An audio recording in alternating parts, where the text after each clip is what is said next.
देश के प्रखर राष्ट्रवादी पत्रकार हमारे साथ अजीत भारती जी हैं। सबसे पहले तो बहुत शुक्रिया भैया आपको कि समय दे रहे हैं आपको। और ये भी समझ लीजिए भैया, मैं इनको इसलिए कह रहा हूँ कि मैं समस्तीपुर का हूँ, भाई साहब बेगूसराय के हैं। उस हिसाब से भाई जी हैं, बड़े हैं, सीनियर भी हैं और लंबे समय से पत्रकारिता कर रहे हैं।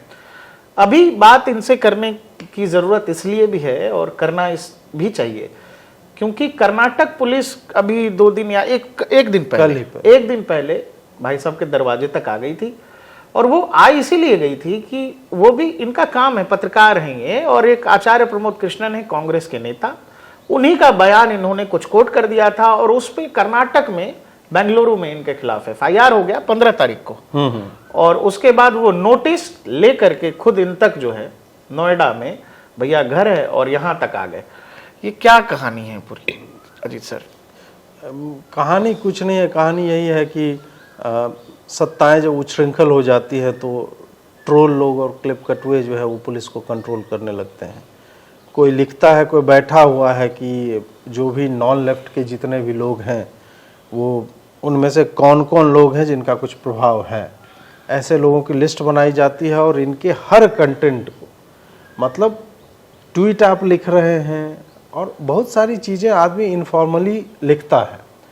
नॉर्मली जब मैं वीडियो बनाता हूँ या आप ही वीडियो बनाते हैं, कुछ बात बोलेंगे तो बी रोल हम लगा देते हैं उसके ऊपर कि ये भाई ऐसा रहा।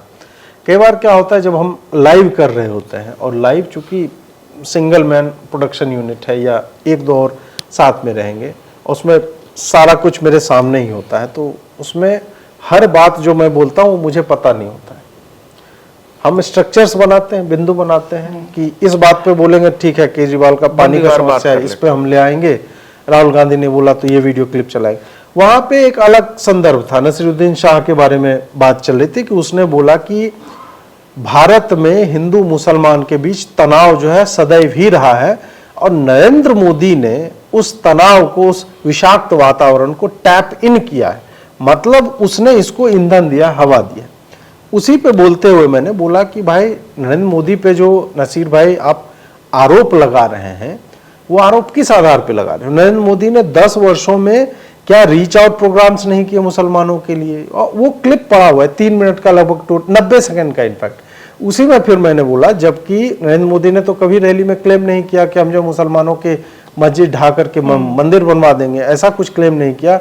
ना ही ऐसा कहा कि हम अपनी नीतियों का लाभ जो है मुसलमानों को डिस्प्रोपोर्शनेटली जबकि पहुंचाया है कि 13% आबादी और 34% जो है घर का आवंटन हो रहा है, इस तरह से। उसी मैंने बोला कि इसके उलट इंडी गठबंधन के नेता या कांग्रेस के बड़े बड़े नेता जिसका आप पक्ष ले रहे हो, जिसको आप लीडर मांग रहे हैं, उनके बयान आप देखिए राम मंदिर को लेकर के क्या दिए इस तरह से। तो उसी में मैंने बोला कि राहुल गांधी तो अयोध्या में राम मंदिर को जो है वो ध्वस्त करना चाहते हैं, बाबरी बनाना चाहते हैं, जो बात एक्चुअल में प्रमोद कृष्णन ने बोला था कि राहुल गांधी ने एक प्राइवेट मीटिंग में ऐसी बात बोली थी। अब मैं वहां पे बात कर रहा था नरेंद्र मोदी की, नसीरुद्दीन शाह की, और उसमें राहुल गांधी आए, तो उसमें मेरे से जो मिस हुआ वो ये कि मैंने आचार्य प्रमोद कृष्णन का नाम नहीं लिया कि आप पे इस तरह। और ये एक, आप जब किसी विषय पे बोल रहे होते हैं और वो स्क्रिप्टेड नहीं है, इस तरह की चीजें हो सकती है, ये होती है। ऐसा भी नहीं है कि उन्होंने ऐसा नहीं किया, क्लेम तो किया गया।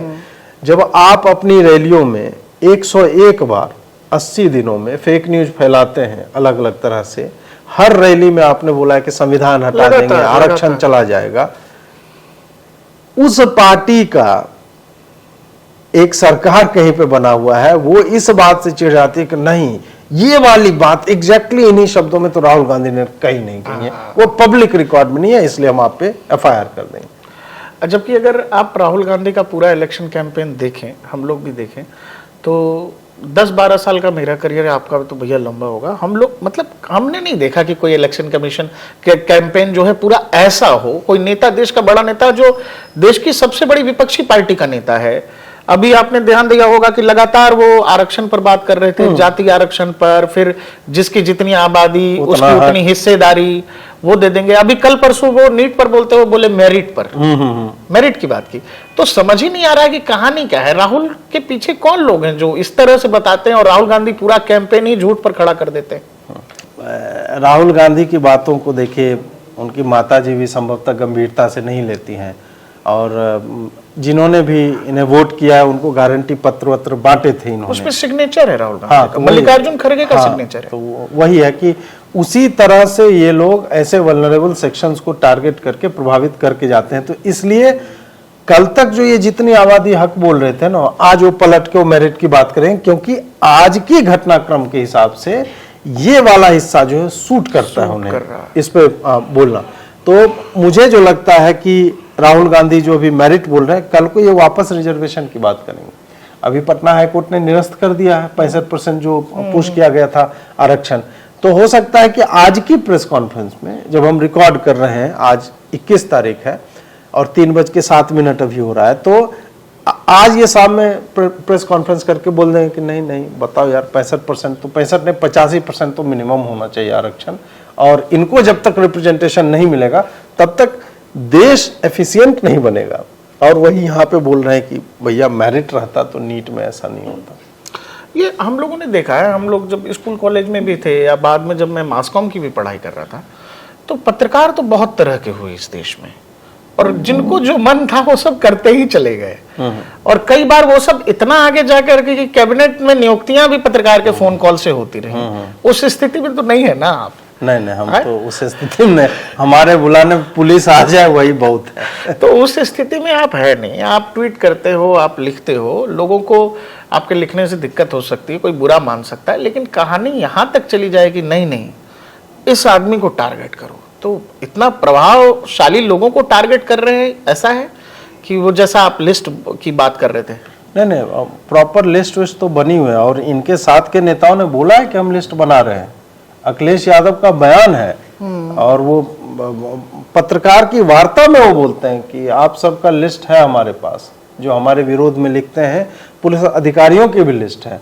तो इस तरह की लिस्ट, और ऐसे लोग इनकी दृष्टि पर हैं चढ़े हुए कि हम इनको टारगेट करेंगे तो हो सकता है कि ये लीगल इन सब चीजों से बाहर निकल जाए, ठीक है, क्योंकि ये किसी को जानता होगा या पैसे होंगे इसके पास।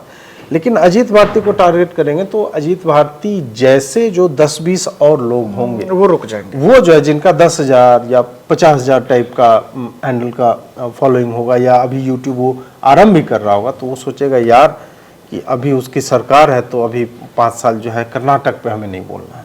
राहुल गांधी अभी थोड़ा 54 से 99 पे आ गया, तो राहुल गांधी को अभी अवॉइड करके चलते हैं।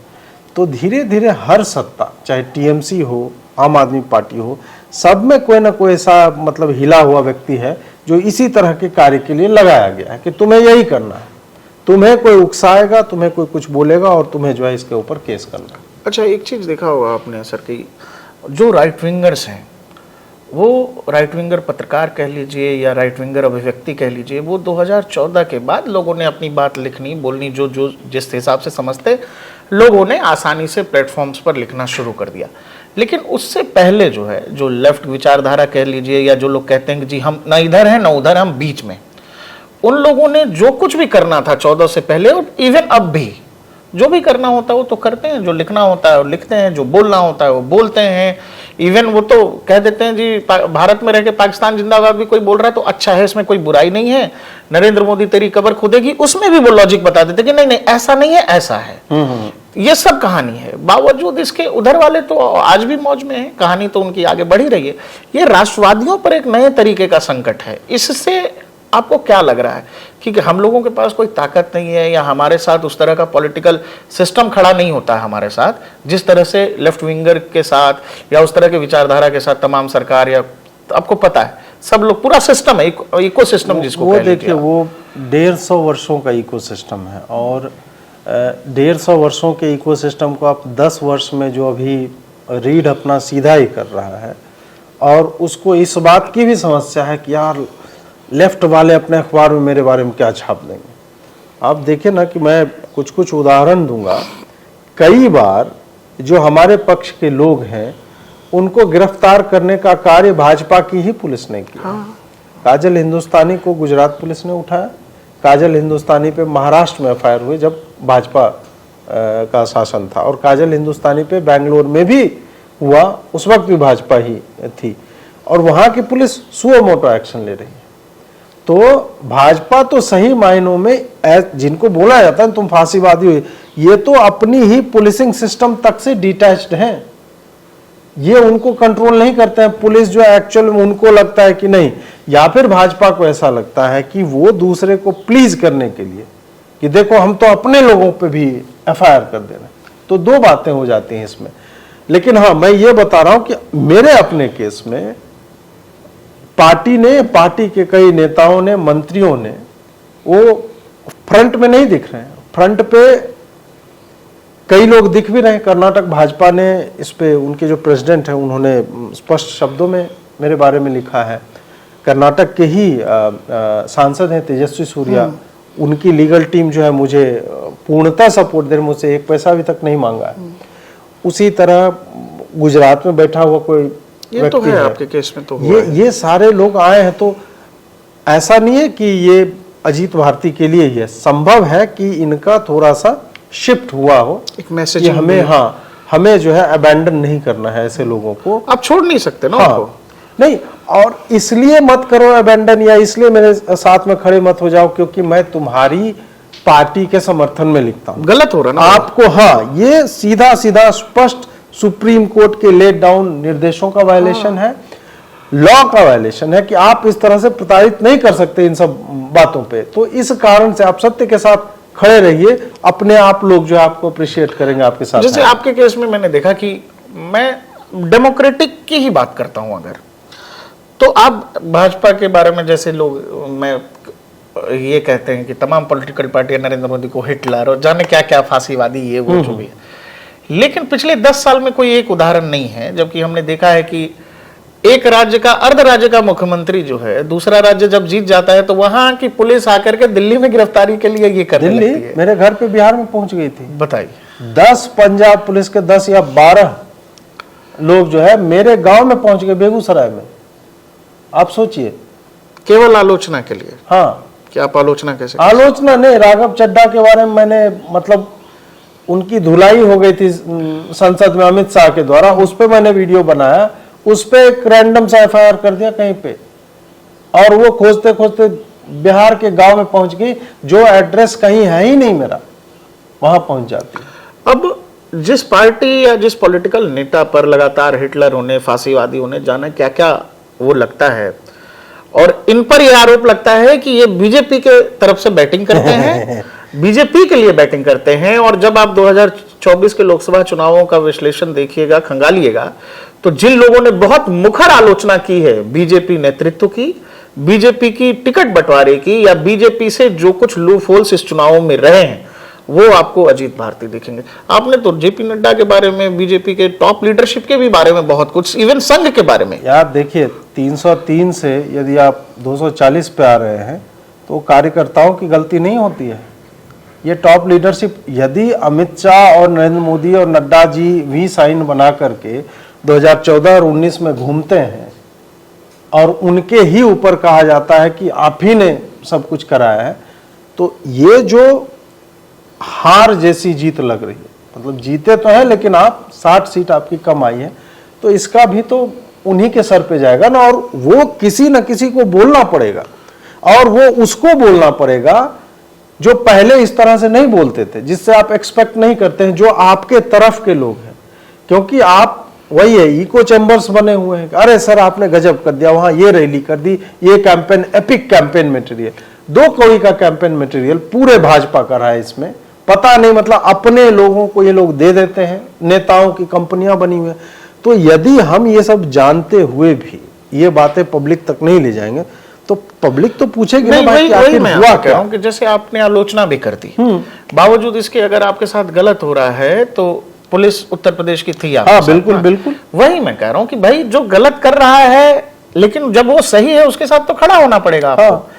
और इतनी आजादी जो है अभी तक केवल एक तरफ की थी, जो लोग वो कर रहे थे, करते जा रहे थे, जब तक सवाल नहीं उठ रहा है वो आजाद हैं, और जैसे आपने कुछ बोला उस दिन आप अपराधी हो गए। यही तो कहानी हुई। बिल्कुल बिल्कुल। और मैं वही कह रहा हूं कि क्या अब इसको माना जाए कि जितने भी देश, आपसे पहले रजत शर्मा जी पे ये हो गया, आप बताइए।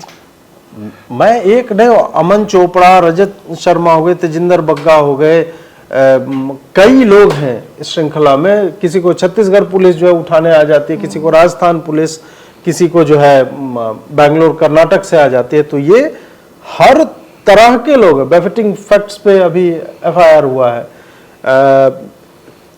ट्विटर पे विथहेल्ड करने का अकाउंट को आता है कि ये फलाना साइबर सेल है, ये तेलंगाना का, एक महाराष्ट्र का जैसे भीखू महात्रे थे, हाँ, उनको अभी उठाया गया था गोवा से। हाँ। कर्नाटक पुलिस ही लेकर के गई थी और 3 दिन उनको वो जेल वेल में रखा, उसके बाद उनको छोड़ा है।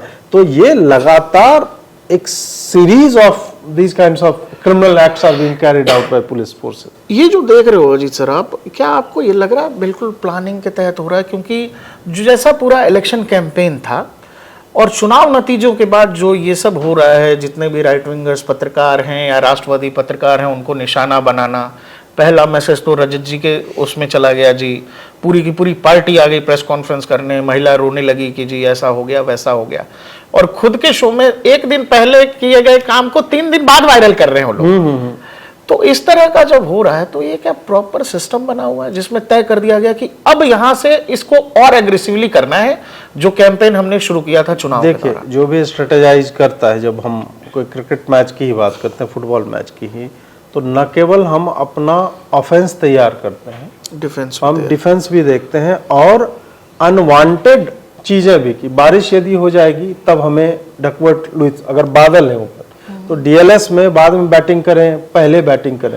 तो ये सारी तैयारियां लोग करते हैं। उसी तरह कांग्रेस को भारत जोड़ो यात्रा के बाद मुझे लगता है कि इनकी एक टीम अच्छी टीम है, मतलब एक प्योरली, मतलब मुझे आप इससे निकाल दीजिए कि मेरे ऊपर इन्होंने क्या किया। एक ऑब्जेक्टिवली एनालिसिस यदि आप करेंगे, इनकी सोशल मीडिया टीम ए गेम है, भाजपा इनमें कहीं पूरे चुनाव में कहीं कुछ ठीक है।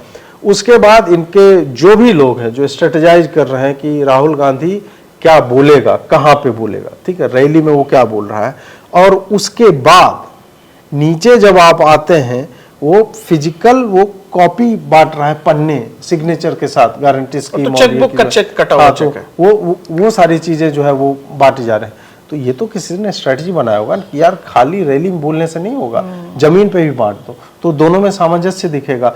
और फिर तीसरा लेयर जो है, इनके अपने जो यूट्यूबर्स हैं वो इस बात को कह रहे गारंटी दी जा रही है, गजब कर दिया, आरक्षण समाप्त हो जाएगा, ये सारी बातें ये बोलते हुए दिखते हैं।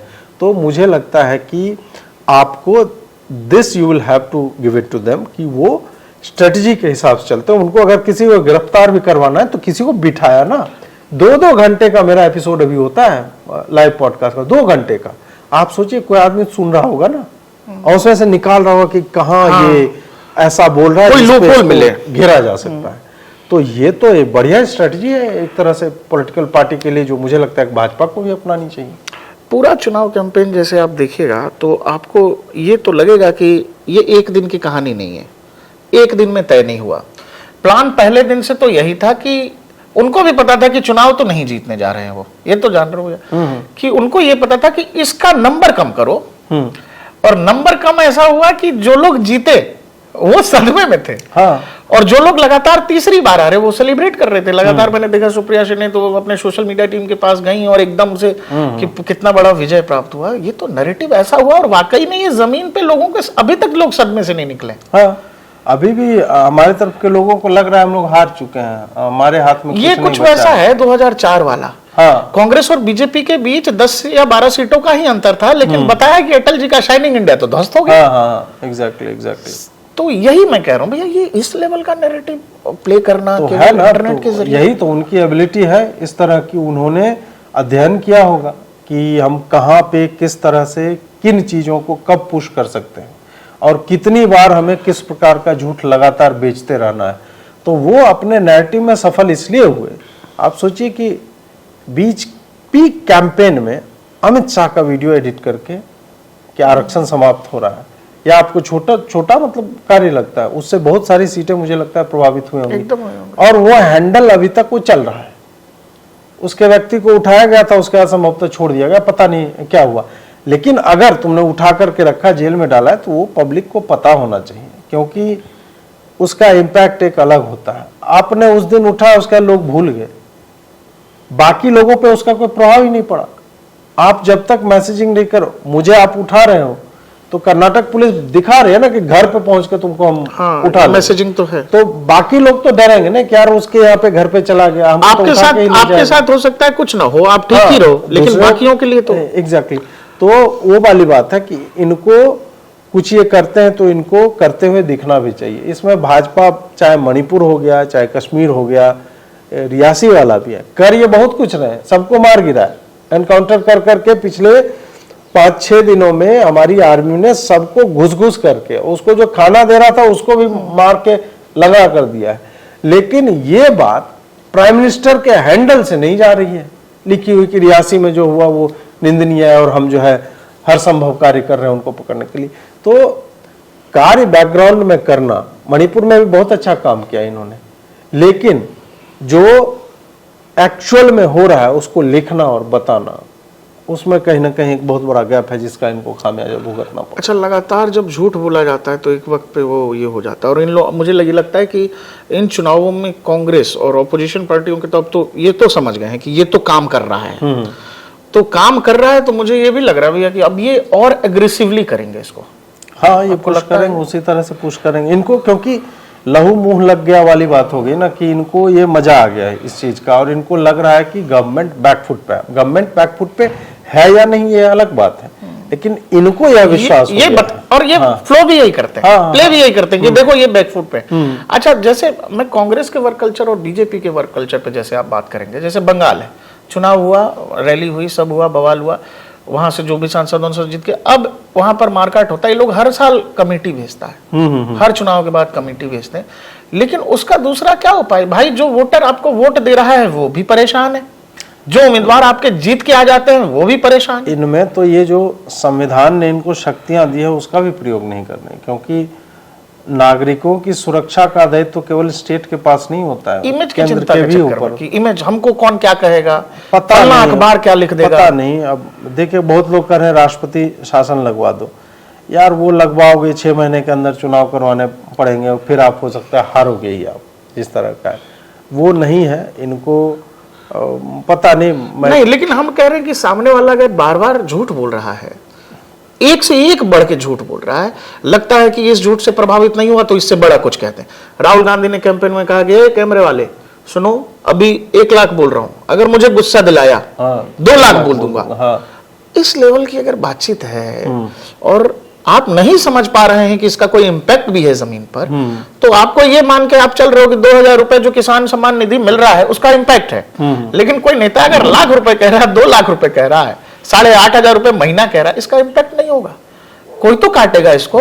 वही है कि इनकी कम्युनिकेशन स्ट्रेटजी बहुत बहुत खराब रही है, और वही इनको भोगना भी पड़ा है कि एक्चुअल में कोई बोल रहा है 1 लाख, गारंटी पत्र बांट रहा है, और संबद्ध मीडिया और यूट्यूब जो है उसको पुश भी लगातार किए जा रहे हैं, तो वो हमें दिखा है पूरी तरह से। पूरे चुनाव के दौरान इन लोगों ने अपनी रैलियों तक में नहीं कहा कि भाई वो झूठ बोल रहा है, हाँ, कि वो गलत बोल रहे हैं। वो इस बात में फंसे रह गए कि भाई वो आएगा कहाँ से, वो देगा कहाँ से।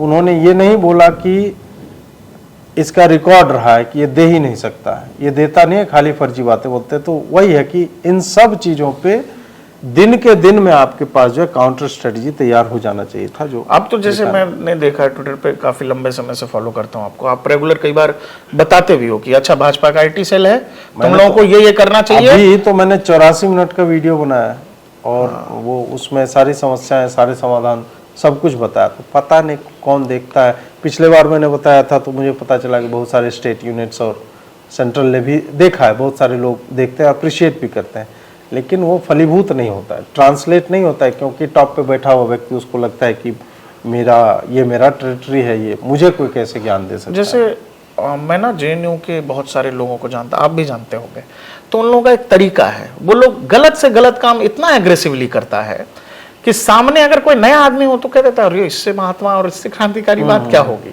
हालांकि 2-4 साल 5 साल बाद पता लगता रहे तो बहुत घटिया बात थी, गंदी बात थी। वो जिस हिसाब से गलत चीजों को भी इतना एग्रेसिवली पुश करते हैं, नरेंद्र मोदी जैसा मतलब बढ़िया राजनेता, इतना बड़ा संगठन, इतनी बड़ी पार्टी, इतना संसाधन, बावजूद इसके सही चीजों को भी गलत चीजों के सामने सही से काउंटर क्यों नहीं हो पा रहा भाई? और ये तो गलत नैरेटिव अगर चल रहा है तो चलता रहेगा भैया। और मुझे तो, मैंने कहा आपसे, आप भी जानते हैं कि ये सब चीजें तो और तेजी से अभी बढ़ेंगी देश में। 2014 में ये जो स्ट्रेटजी लेकर के आए थे तो आईटी सेल वहीं पे अटकी हुई है। हाँ। उसके बाद 19 का चुनाव इन्होंने विकास के विषय पे जीता और 19 तक में मतलब 14 से 19 हमारे तरह के बहुत सारे लोग जो है निस्वार्थ भाव से बहुत एग्रेसिव थे उसको पुश करने में, और उन्हें लग रहा था हम भी गवर्नमेंट का एक अंग हैं, हिस्सा हैं। 19 के बाद क्या हो जाता है कि लोगों में नैराश्य आने लगता है, बहुत सारे लोगों में। जब लोग पकड़े जाते हैं, आप बचाने नहीं आते हैं, या बंगाल जैसी घटना धीरे धीरे जगह बहुत सारी चीजें होने लगती हैं, काउंटर नैरेटिव्स आप क्रिएट करने में विफल रहते हैं, आपके नेताओं में जो है घमंड आने लगता है, अकड़ने लगते हैं नेता लोग, तो उसका प्रभाव कहीं ना कहीं इनको झेलना पड़ा इस बार। और ये लोग वही सोच रहे थे 19 टाइप जो है हम रिपीट करेंगे, और ये लोग ने, हम भी यही सोच रहे थे। सब लोग अब पता चल रहा है ना कि भाई पत्रकार महोदय जो है 32 सीटें डिसाइड कर रहे हैं यूपी में, और आपको कहा जा रहा है कि भाई इसमें एक भी सीट नहीं जीतोगे, और ये बात बहुत गंभीर है। आप बताइए, हाँ। एक पत्रकार अगर ये तय कर रहा है, मैं तो बनना चाहूंगा, मैं वैसा पत्रकार बन जाऊं कि यार 32 सीटें मतलब मैं अच्छा, दिलवा सकूं मतलब अपने जैसे लोगों अजित को। भैया, हम लोगों का भी यूट्यूब चैनल है, अपना है, आप कह देंगे प्रकाश किसी के एक का सिफारिश, हाँ। तो किया जा सकता है। हाँ। लेकिन 32 टिकट जिस राज्य में 80 लोकसभा की सीटें हैं, वहां के मुख्यमंत्री जो, अगर नरेंद्र मोदी इस देश में कल्ट हैं, तो अब ये मानना पड़ेगा कि योगी आदित्यनाथ भी कल्ट ही हैं। बिल्कुल बिल्कुल। तो योगी आदित्यनाथ को बिल्कुल दरकिनार करके किसी पत्रकार के कह देने से आप टिकट दे रहे हो, तो बड़ा वो है भैया। नहीं तो वो देखने को इनको मिल गया। अब वही है कि दूध का जला मट्ठा भी फूंक फूंक करके पीता है। तो अभी बैठकें इनकी होंगी, समीक्षाएं होंगी, उनमें इनको समझ में आएगा कि आपके कार्यकर्ता कितने निराश थे इस बात से। क्योंकि कार्यकर्ता के लिए यार उसको मोदी से कोई मतलब नहीं, उसको हमारे विधायक जी, हमारे सांसद जी, भैया जी हम फंस गए हैं, 100 रुपया का चालान काट रहा है, फोन कर दिए, उसको 100 रुपये का चालान से मतलब है अपना, उसी के लिए वो लगा रहता है। और वो जब नहीं होता कि हम फोन कर दें और हमारा काम हो जाए, हमारे आदमी नहीं बने, तो फिर वो नहीं जाएंगे, लोगों को बुलाने नहीं जाएंगे, जो हर जगह पे हमें कहीं ना कहीं दिखा। जैसे आपके केस में हम ये देखे, आपने ट्वीट भी किया कि आपने नोएडा पुलिस को फोन किया और पुलिस कुछ मिनटों में यहाँ आ गई, तो इसको ये भी माने कि आप उत्तर प्रदेश में थे तो ये ज्यादा सेफ था, कोई और भी बीजेपी का राज्य होता तो वहाँ खतरा हो सकता था? हो सकता था, अन्य जगह पे हो सकता है कि मेरी जान पहचान उस तरह से नहीं होती कि मैं किसी को कॉल करता और वो आ जाते, वो इतना सीरियसली नहीं लेते कि ये कितनी बड़ी बात है। तो हाँ, ये तो है ही कि मैं यहाँ पे हूँ और मैं बहुत अधिक, मैं मतलब बिहार से अधिक सेफ फील करता हूँ। अच्छा, एक और बात है अजीत सर की, कोई पार्टी कितना डेमोक्रेटिक हो सकती है? इसी उत्तर प्रदेश में बहुत सारे ऐसे पत्रकार जो शायद बीजेपी के खिलाफ या पूरे दिन यही प्रचार में लगे रहते हैं, सब लोग नोएडा की सोसाइटी में रहते, उत्तर प्रदेश पुलिस नहीं जाती। भाई क्यों जाना चाहिए पुलिस को? काम कर रहे हैं, करिए, नैरेटिव को नैरेटिव से काटिए ना। एग्जैक्टली। उसमें आप पुलिस, न्यायालय और इन सबको, भाई जब ये ताकत नहीं है कि आप अजीत भारती का जवाब कोई उस तरह का दे पाए, तो फिर आप पुलिस और ये सब करने लगते हो। हम आपसे ये चाहते हैं कि ये जो नए लड़के हैं, आपके वाले केस के बाद तो डर जाएंगे कि यार ये तो पंजाब पुलिस आ जाएगी, कभी कभी कर्नाटक पुलिस आ जाएगी, पुलिस क्या खेले हम लोग? क्या मैसेज है उनके लिए? मैसेज इसका एक बहुत सामान्य सा तरीका होता है। देखिए, यदि आपके पास शब्द हैं, भाषा है आपके पास, तो आप बचने का तरीका जान सकते हैं। आपको राहुल गांधी नहीं बोलना है, आप कोई भी शब्द उसके लिए यूज कर लीजिए। आप जो है समुदाय विशेष क्यों लिखते हैं लोग? कोई पप्पू कहता है, कोई जो है युग पुरुष बोलता है, कोई ठग बोलता है, दिल्ली का ठग। तो इस तरह का आप अपना एक शब्दावली आप बना लीजिए कि मुझे इस नेता को ये कहना और इस स्टेट को ये कहना, या बोल दीजिए एक ऐसा स्टेट है जो आजकल बहुत चर्चा में, आप समझ तो गई हो। तो इस तरह से आप आरंभ कीजिए। जरूरी नहीं है कि सब अजीत भारती टाइप जो माथे पे वो टारगेट लेकर के और वो घूम रहा है, सबको घूमने की आवश्यकता नहीं है। और सबकी अपनी शैली होती है, सब क्यों कोई मतलब मेरी तरह मत बनो, अपना राह जो है लोगों को बनाना चाहिए। और देखिए, आप सिस्टम में रह के मूर्खतापूर्ण बातें मत कीजिए। मनीष कश्यप ने सीधा चैलेंज कर दिया तेजस्वी को, किसी भी नेता को लेकर के पर्सनल नहीं होना चाहिए। उसी तरह एक और हैंडल था, उस पर तमिलनाडु पुलिस लगे थे, उसने बोल दिया उसके बाप का दम है तो वो आके हमको दिखा दे, उठा ले। और वो तमिलनाडु पुलिस दिल्ली में ही घूम रही है उस दिन से, 6 महीने से घूम रही है कि यार तुम, अब मैं जो है कर्नाटक में सिद्धारमैया को टारगेट करके या किसी नेता को, तो वो मूर्खता कभी, आप स्टेट से कभी भी बड़े नहीं हो सकते। स्टेट सुप्रीम कोर्ट को डिफाई कर सकती है, बहुत बार किया है। ये कंफ्यूजन किसी को नहीं होना चाहिए कि आप जो है कुछ भी कह के जो है और सीधा डायरेक्टली किसी पॉलिटिशियन को जो सिटिंग चीफ मिनिस्टर है उसको इस तरह से आप, ये नहीं रहना चाहिए। आप सीधा रखो कि भाई हाँ आलोचना कर रहे थे, किया है और आगे भी करेंगे, और क्योंकि ये मेरा काम है, इस तरह से। अच्छा, इस पूरे मामले में जैसे देखें तो सीधा दिखता है कि आपको टारगेट किया गया जानबूझ करके। कर्नाटक ही क्यों, हरियाणा हो जाता, कहीं और हो जाता, बंगाल हो जाता, दिल्ली में कर दो ना। हाँ, राहुल गांधी दिल्ली का, हाँ, कर्नाटक में मतलब कुछ बनता नहीं। और आपने बातचीत भी यही नोएडा एनसीआर में की है। तो लेकिन बेंगलोर हुआ, तो जब ये होता है तो फिर तो एक पॉलिटिकल क्लास को भी ये समझ आ गया कि भाई ये तो जानबूझकर इसको टारगेट कर रहे हैं। तो फिर जिस तरह से आपको लगा कि इस बार राइट विंगर लोग और राष्ट्रवादी लोग या फिर बीजेपी उस तरह से खड़ी हुई आपके साथ कि नहीं अजीत जी? बिल्कुल खड़ी हुई, इसमें लगना क्या है। वो चाहे 15 को जिस दिन एफआईआर आया था उस दिन आप देख लीजिए ट्विटर पे क्या माहौल था, और जो हमारे संबद्ध लोग हैं उसी दिन से, जिस दिन एफआईआर, मुझे तो पता भी नहीं था एफआईआर होगी। मुझे तो टेक्निकली कल पता चला है ना कि एफआईआर हुई, जब मुझे नोटिस सर्व किया गया उस दिन। मुझे किसी ने फ़ोन करके, मिस्टर सिन्हा ने बोला कि अरे आप पे एफआईआर हो गई है, मैं आपको पता है? मैंने बोला नहीं पता है। बोले कोई बात नहीं, एफआईआर हो गई है और वहाँ पे लीगल टीम जो है हैंडल कर रही है, आप चिंता मत कीजिए, आप सो जाइए। तो अच्छा, मिस्टर सिन्हा एक जो ट्विटर हैंडल है, ओके, हमारे मित्र हैं वो, तो उन्होंने बताया। अब वो सूरत में आदमी, वो बैंगलोर में फ़ोन करके बता रहा, सारा कुछ देख रहे। इसी तरह फिर जैसे कि मैंने बताया कि केंद्रीय मंत्री, भाजपा के बहुत बड़े बड़े नेता, इस सबका फ़ोन आया कि हम लोग साथ में। और ट्विटर पे तो जिस तरह से लोग, आपने बताया था कि प्राइम मिनिस्टर ऑफिस एचएमओ से भी निर्देश आए, तो इस बात को तो फिर ऐसे समझाया जाए कि मुझे लग रहा है चुनाव नतीजों के बाद भी ये चीज़ें तय की गई कि भाई ये तो ज़्यादा ही हो रहा है, तब तो उसको उसी हिसाब से करना पड़ेगा। तो बाकी लोगों के पीछे भी खड़ा होंगे ये लोग। हाँ, नहीं सबके पीछे खड़े हुए। अब मुझे जानकारी, क्योंकि पहले मेरे साथ जब पंजाब वाला हुआ था तो मैंने किसी को बोला नहीं जा करके कि मेरी मदद करो, मैंने अपने लेवल पे, और ये भी मैं उसी तरह से कर लेता, मैं सक्षम हूँ, आर्थिक रूप से भी सक्षम हूँ, और ऐसे भी पर्सनल कॉन्टैक्ट्स हैं कि मैं कर लेता, क्योंकि इस केस में है कुछ भी नहीं है। लेकिन फिर भी कई बार क्या होता है कि जान पहचान से आपको लाभ मिलता है, पुलिस जो है तुरंत रिएक्ट करती है। अब वो हो ना हो, कम से कम ये लगता है कि नहीं यार हमारे साथ लोग। हाँ, वो एक अलग तरह का आपको कॉन्फिडेंस भी देता है। तो वही सारी बातें होती है। इस बार वो दिखा है, अब स्ट्रेटजी चेंज हुआ है या मैं हूँ इसके कारण हुआ है, ये मैं नहीं जानता, ये मैं नहीं क्लेम कर सकता कि नहीं भाजपा ने मेरे लिए जो है स्ट्रेटजी चेंज कर दी, वो नहीं। लेकिन जितना मुझे पता चला है, इससे पहले जिसके ऊपर इस तरह की मतलब एफआईआर हुए या पकड़ने आए, सब पे भाजपा ने बैकग्राउंड में बिना फ्रंट पे आए हुए वो काम किया, सबको लीगल मदद भी दी है। एक चीज हम आपसे पूछते हैं, जवाब क्या होगा आप बताइएगा।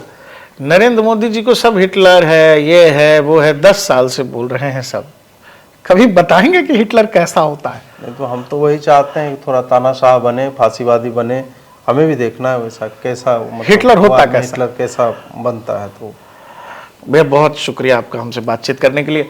अजीत भारती जी थे। तो दरअसल डेमोक्रेसी, लोकतंत्र की परिभाषा सब लोग अपने अपने हिसाब से गढ़ लेते हैं।